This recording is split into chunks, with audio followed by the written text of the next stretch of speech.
आज की इस वीडियो में हम बात कर रहे हैं आज के इस महासंयोग के बारे में। आज की इस वीडियो में मैं आपको एक खास उपाय के बारे में बताऊंगा। अगर आपको यह वीडियो अच्छी लगती है तो इसे आप लाइक कीजिए, और अगर अभी तक आपने हमारे इस चैनल को सब्सक्राइब नहीं किया है तो मेरे इस चैनल को सब्सक्राइब जरूर कीजिए, और सब्सक्राइब करने के साथ ही बेल का आइकन दबाना ना भूलें। इससे आपको मेरी सभी लेटेस्ट वीडियोस का नोटिफिकेशन मिलता रहेगा। दोस्तों, जब भी आपका भाग्य चमकता है तो आपने देखा होगा या आपने फील या महसूस किया होगा कि आपका मन खुद ही शांत रहने लगता है। खुद ही आप अपने आप को बहुत ज्यादा खुश महसूस करने लगते हैं। पॉजिटिव एनर्जी आपके चारों ओर बढ़ने लगती है और कोई भी चीज आपको आसानी से नेगेटिव नहीं बना पाती है। यही संकेत होता है कि अब आपकी किस्मत अच्छी चल रही है। लेकिन काफी बार ऐसा भी होता है कि सब कुछ। दोस्तों, राहु और केतु बेहद ही क्रूर ग्रह हैं, लेकिन काफी कम ही लोग जानते हैं कि जब भी किसी की कुंडली में राहु व केतु बलवान होते हैं तो लॉटरी व सट्टा लगने के प्रबल योग बनते हैं। यानी कि अचानक से धन मिलना, गड़ा हुआ धन मिलना या फिर धन आने के मार्ग खुल जाना, ये सभी राहु और केतु जब आपकी कुंडली में प्रबल होते हैं तब आपको ऐसे योग बनने लगते हैं। जब भी किसी व्यक्ति का राहु और केतु बलवान होता है तो ऐसा व्यक्ति अपने आप में मायावी शक्तियां समेटे हुए होता है। दोस्तों, राहु और केतु जितने ज्यादा क्रूर होते हैं उतने ही ज्यादा रहस्यमय भी होते हैं, और ऐसे ही लोगों पर अचानक से माता लक्ष्मी मेहरबान हो जाती है और धन की प्राप्ति होती है। तो दोस्तों, आज की जो वीडियो है जिसमें हम आपको उपाय बताएंगे, इसे करने से राहु और केतु तो बलवान होते ही हैं, साथ ही माता लक्ष्मी प्रसन्न होकर धन आगमन के सभी मार्ग खोल देती है। अच्छा चलते हुए भी आपका मूड बिल्कुल भी ठीक नहीं रह पाता है। यह संकेत है कि आपको इस समय में बिल्कुल भी संभल कर चलना चाहिए। यह बहुत ही महत्वपूर्ण बात है दोस्तों।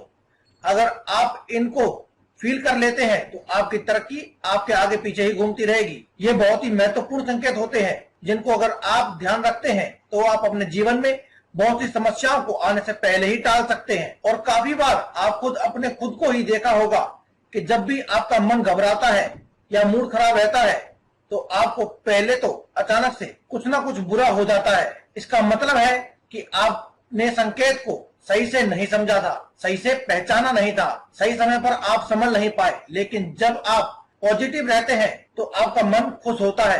तो दोस्तों, अब देर ना करते हुए हम बात करते हैं उपाय के बारे में। अगर आप सफलता प्राप्त करना चाहते हैं, अच्छी किस्मत प्राप्त करना चाहते हैं, तो इस वीडियो में मैं आपको सफलता प्राप्त करने और अच्छी किस्मत प्राप्त करने के दोनों के ही उपाय बताऊंगा। साथ ही इस वीडियो में मैं आपको लास्ट में बताऊंगा कि आप अपनी किस्मत को और भी ज्यादा कैसे चमका सकते हैं। लास्ट में मैं यह भी बताऊंगा कि आप अपने जो भी देवी देवता हैं या जो भी आपके इष्ट देव हैं उनको प्रसन्न करना चाहते हैं, उनकी कृपा प्राप्त करना चाहते हैं, तो आपको क्या करना चाहिए। तो अब बात करते हैं हम आज के इस उपाय के बारे में। हर बार फिजूल खर्च आपका होता रहता है या फिर आपका पैसा आपके पास कभी टिकता ही नहीं है, ऐसी समस्या अगर आपके जीवन में रहती है तो आपको यह उपाय जरूर करना चाहिए। और इस समय आपको भरपूर फायदा उठाना चाहिए, क्योंकि दोस्तों यह समय बहुत ही महत्वपूर्ण है और इसके लिए बहुत से लोग बहुत लंबे समय से प्रयास करते हैं और इंतजार भी करते हैं। आपको इसका फायदा जरूर उठाना चाहिए। इसके लिए आपको कुछ नहीं करना है। आपको एक हरे रंग का कपड़ा लेना है। एक हरे रंग का छोटा सा कपड़ा लें, या फिर आप रुमाल का साइज का कपड़ा ले सकते हैं, या फिर आप रुमाल भी ले सकते हैं। और उसके बाद आपको कपड़े के साथ साथ आपको एक 10 रुपए का सिक्का लेना होगा।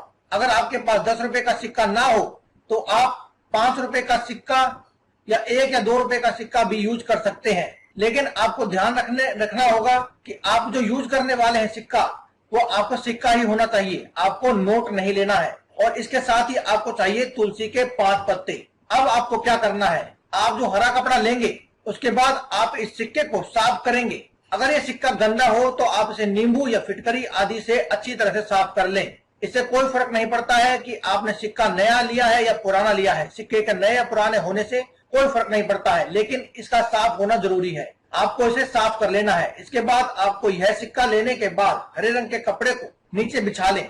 उसके बाद उसमें बीच में 2 तुलसी के पत्ते रखें। उसके बाद आपको 10 रुपए का सिक्का रखना है। इसके बाद उसके ऊपर आपको बचे हुए तुलसी के पत्ते रखते हैं। इसके बाद इनको बांध लें कपड़े में। कपड़े को आपको इस प्रकार से बांधना है कि ये बांधने के बाद एक पोटली जैसी बन जाएगी। और इन दोनों चीजों को अब आपको कपड़े में बांधना है, और इसके बांधने के लिए आपको उसमें गांठ लगा देनी है उसी कपड़े से। और उसके बाद दोस्तों आपको इस कपड़े को यानी कि इस पोटली को ले जाना है अपने घर की छत पर, जहां पर भी पानी की टंकी हो, यानी कि ऐसी टंकी जहां पर आप पानी भरते हैं, आपकी छत पर उस पोटली को अपने घर की पानी की टंकी में आपको फेंक देना है। जहां से आपके लिए नहाने का पानी आता है उस टंकी में ही आपको यह फेंक देना है। ऐसा करने से जब भी आप पानी का इस्तेमाल करते हैं और घर के लोग उस पानी का जब भी इस्तेमाल करेंगे तो उन लोगों में और आपके अंदर आपको बदलाव महसूस होगा, बहुत ज्यादा बदलाव होने लगता है। इससे बहुत ज्यादा अच्छे परिणाम मिलने लगते हैं। इससे आपका मन शांत रहने लगता है और आपके आसपास पॉजिटिव एनर्जी बने रहती है। और आपके पॉजिटिव एनर्जी बने रहने से आपके घर में तरक्की होती है, आपका भाग्य आपका साथ देता है और आपके साथ साथ आपके घर में जो अन्य लोग हैं उनकी भी एकाएक उनके आसपास भी पॉजिटिव एनर्जी बनने लगती है, जिससे वह भी सफलता प्राप्त करने लगते हैं।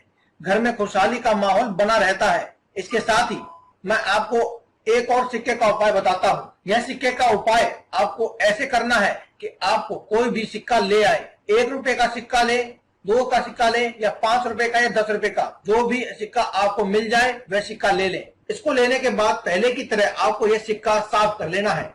फिटकरी और नींबू से आपको इसको साफ कर लेना है और इसके बाद जब भी आप शाम को पूजा करेंगे तो पूजा में यह सिक्का आपको रखना है। उसके बाद अपने इष्ट देव को, जिन्हें भी आप अपने इष्ट देव मानते हैं, उनको और भगवान को अपने घर में पूजा करें। और इस पूजा जब आप पूजा करेंगे तो इस सिक्के को अपनी पूजा घर में ही रखना है। उसके बाद जब आप अपनी पूजा कर लेंगे उसके बाद आपको इस सिक्के को लेना है और इस सिक्के को लेने के बाद आपको इससे अपने घर में आपके परिवार में जितने भी सदस्य हैं उन सबका हाथ इस सिक्के से लगवाना है। अगर आपके घर में 4 परिवार के सदस्य हैं तो आपको चारों से आपको इस सिक्के पर हाथ लगवाना है। अगर 5 यानी कि जितने भी सदस्य आपके परिवार में हैं उन सब से आपको इस पे हाथ लगवाना है। उसके बाद इस सिक्के को आप अपनी बालकनी में आने के बाद या तो किसी खाली जगह पर या फिर खंडर में आप जा सकते हैं। ऐसी जगह पर सिक्का आपको अपने पीछे की ओर फेंक देना है। अपने सिर के ऊपर से पीछे की तरफ आपको यह सिक्का फेंक देना है। अगर आप किसी खाली जगह पर बालकनी में या फिर किसी भी खंडर में नहीं जा सकते हैं तो आप अपने घर की छत पर जाएं और इसे अपने सिर के ऊपर से पीछे की ओर फेंक दें। अगर आप किसी फ्लैट में रहते हैं या किसी ऐसी जगह पर रहते हैं जहां पर छत यूज नहीं कर सकते हैं तो आप इस सिक्के को किसी भी खंडर या फिर सुनसान पड़ी हुई जगह पर जाकर के फेंक सकते हैं। लेकिन आपको ध्यान रखना है कि यह सिक्का आपके सिर के ऊपर से होता हुआ पीछे की तरफ आपको जाना चाहिए और आपको पीछे की तरफ नहीं देखना है। तो इस तरीके से आप जैसे ही सिक्के का उपाय करते हैं तो आपको बदलाव महसूस होने लगेगा। आपके घर की सारी नेगेटिव एनर्जी इसके साथ ही चली जाती है और घर में पॉजिटिव एनर्जी आती है। इससे आपके घर में तरक्की का वातावरण बना रहता है और आपको माता लक्ष्मी की कृपा मिलती है। और अब हम लास्ट में जान लेते हैं खास बातें जो मैंने आपको बताया था। अगर आप अपने इष्ट देवी या देवता को, अपने भगवान को, जिसको भी आप मानते हैं, उसको प्रसन्न करना चाहते हैं तो आपको क्या करना चाहिए। धरती पर रहने वाले सभी मनुष्यों के जीवन में सुख दुख का आवागमन तो बना ही रहता है, यह हम समझाते हैं। और इन्हीं दुखियों और सुखों से मुक्ति पाने के लिए इंसान भगवान की शरण में जाता है। अक्सर देखा जाता है जब इंसान की जरूरत होती है सबसे पहले भगवान की शरण में जाता है और हर संभव तरह से पूजा पाठ का भोग लगाकर दान पुण्य करने की भरपूर कोशिश करता है। देखा जाए तो हिंदू धर्म के देवी देवताओं का बहुत ही ज्यादा महत्व है और ऐसा केवल आजकल से ही नहीं बल्कि सदियों से चला आ रहा पुराण है। मनुष्य प्राचीन समय से ही कोई भी शुभ कार्य करने से पहले अपने इष्ट देवी देवता की पूजा करता है, अपने पितरों की पूजा करता है या जिस भगवान को भी मानता है उनकी पूजा करता है ताकि वह अपने कार्य में सफल हो सके। आज मैं आपको ऐसा ही बेहद सरल उपाय बताने वाला हूँ जिससे आप अपने इष्ट देवी देवता या भगवान को प्रसन्न करके उनकी कृपा प्राप्त कर सकते हैं। सबसे पहले आपको बताना चाहूंगा कि आप सुबह उठकर स्नान करने के पश्चात नित्य प्रतिदिन अपने देवी देवता के सामने बैठकर उन्हें प्रणाम करके अगर उनका कोई भी आपको मंत्र पता है या मंत्र जानते हैं तो उनका मंत्र का जाप करना चाहिए। अगर आप इनका मंत्र नहीं जानते हैं तो दिन प्रतिदिन उनकी प्रतिमा के सामने बैठकर उनको प्रणाम करें, उनकी पूजा करें। यदि आप नियम से हर रोज ऐसा करते हैं तो आपकी प्रार्थना जल्दी ही स्वीकार हो जाती है। आपको चाहिए कि समय समय पर अपने देवी देवता के लिए आप घर में हवन करवाया करें। जब भी आपको समय मिले तो यह करना जरूरी है। इसके बाद अगर संभव हो सके तो आपको क्या करना चाहिए, जो जिस भी देवी देवता को आप मानते हैं, आप उसको प्रसन्न करना चाहते हैं, तो उनके लिए आपको एक समय पर आपको यह नियम बना लेना चाहिए कि आप महीने में एक बार या साल में एक बार अपने इष्ट देवी देवता के नाम से कुछ गरीब लोगों को भोजन कराएंगे या ब्राह्मण को भोजन कराएंगे।